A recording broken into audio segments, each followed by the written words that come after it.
Alright, so we're going to make breakfast for Angel.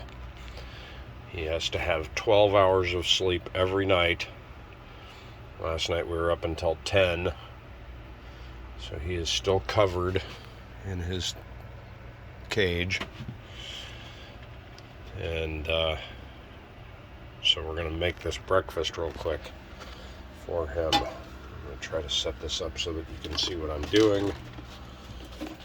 I apologize it's such a mess here, but I've been very busy with 20 projects trying to get Angel moved, situated. This is sweet potatoes, white sweet potatoes, baked, mashed. Oh, sorry. Get that back up there. What can you see? Yep. There's not much left in this jar, so I have to get the last bit of it out of there and start a new jar, which is in the freezer. I just bake a white sweet potato and then mash it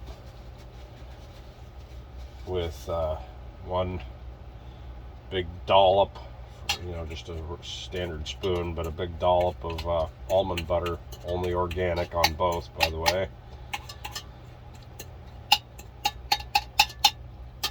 Then I put in a glob into the, so I put it into these little jars, and then put the little jar in the freezer, because this little jar, which only lasts 3 or 4 days, will turn to vinegar and go bad very quickly. So it can't be too big. The jar can't be too big or it'll go bad. You can see there's still just a little bit in there, so I won't throw it out. But you can just smell the jar. And if it smells like potatoes, then it's fine. If it smells like vinegar, you're done.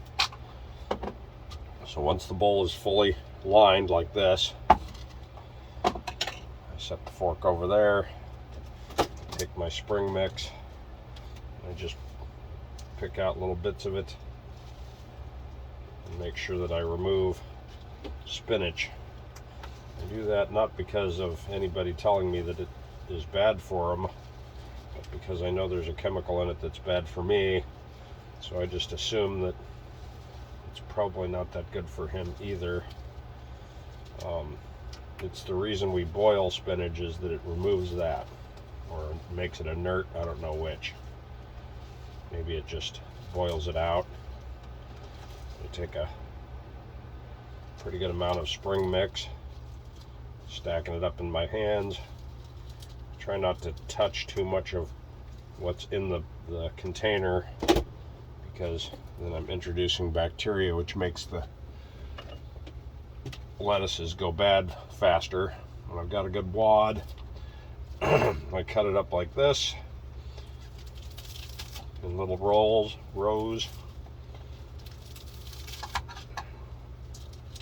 As you can see, it's just stacking it up in there.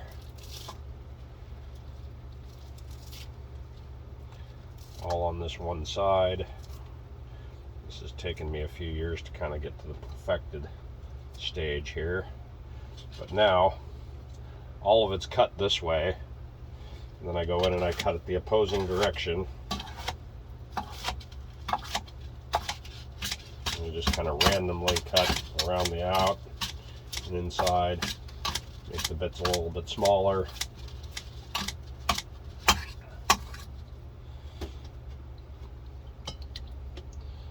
And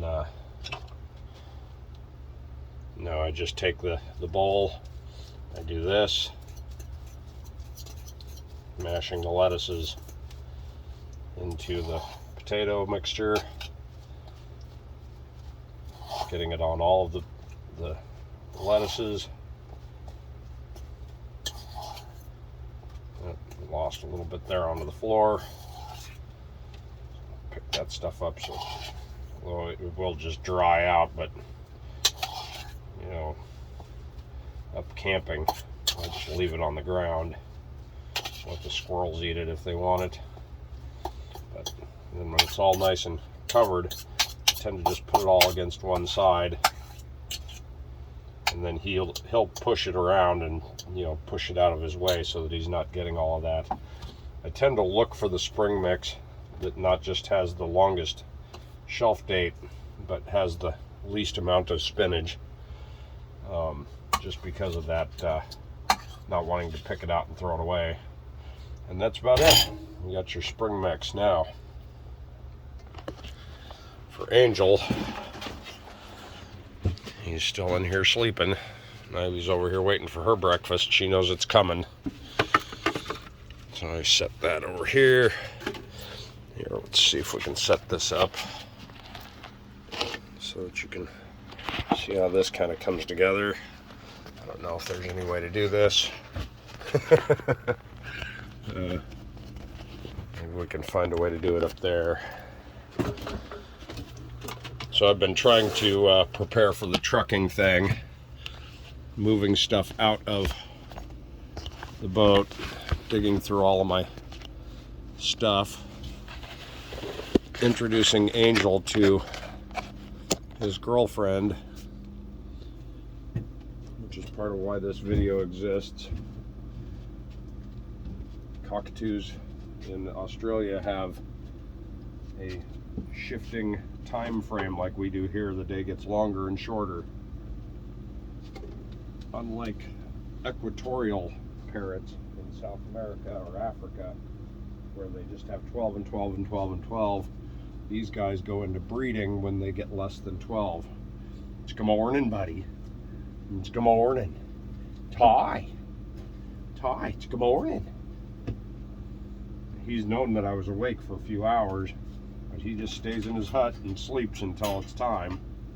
Ty, it's good morning. Ty, how are you today? Did you sleep good? Yeah, did you sleep good, buddy? Did you sleep good? Yeah, you're gonna come out. Yeah, let's get your feet petted. Yeah, it's good morning. Hi, it's good morning. I see you didn't chew on yourself last night. That's a good boy. Yeah, that's a good boy. You ready for your lettuces? I already stirred them up. Yeah, so there you go. Here they come. There's your lettuces. Now, his water bowl's down below. I turn on my Bluetooth speaker because it's, you know, the boat, and I don't have a stereo on the boat yet.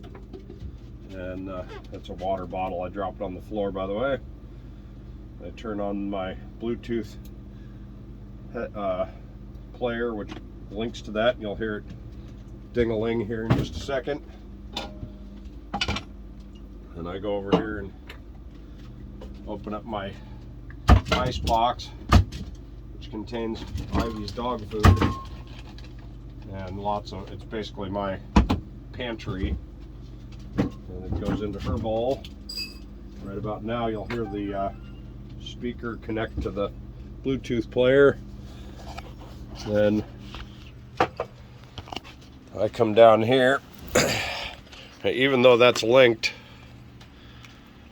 I turn on the TV because it will not start playing music right away. It takes it a minute for it to get itself connected to the internet, and go onto YouTube. And then I go to this channel right here, which is quite often they are not out actually eating yet. You'll see the birds start to come in on their lettuces. These are lovebirds in a huge aviary. You can see the cage on the outside. There's a ton of them in this thing. Now about this time, this will be my Bluetooth speaker or setup will be operable. So I'll go in here and start Pandora. And I change what station I'm on. This one's currently on Yacht Rock. I don't pay for it right now, but I could. And so then we have music start. And that's the end of this video because I can't have, you know, they won't let this video go very long if I have the music in there. But you can see Angel's in there eating his breakfast. Ivy just finished hers. We just cleaned the cage 2 days ago. It's getting ready to do it again. See all his wood blocks, lettuces that he threw out to the side, a couple of feathers that he pulled out. But yeah, we clean this whole thing out every few days. Make sure that he doesn't have moths or anything like that flying around. And you can see his toy on the back that he's been chewing the blocks off of. And I put the blocks in the monkey head when he loses interest in the, or when he drops them down here like that one. When I clean it up here in a little while, I'll throw all those still intact blocks in there. And he's never touched this toy. So there you go.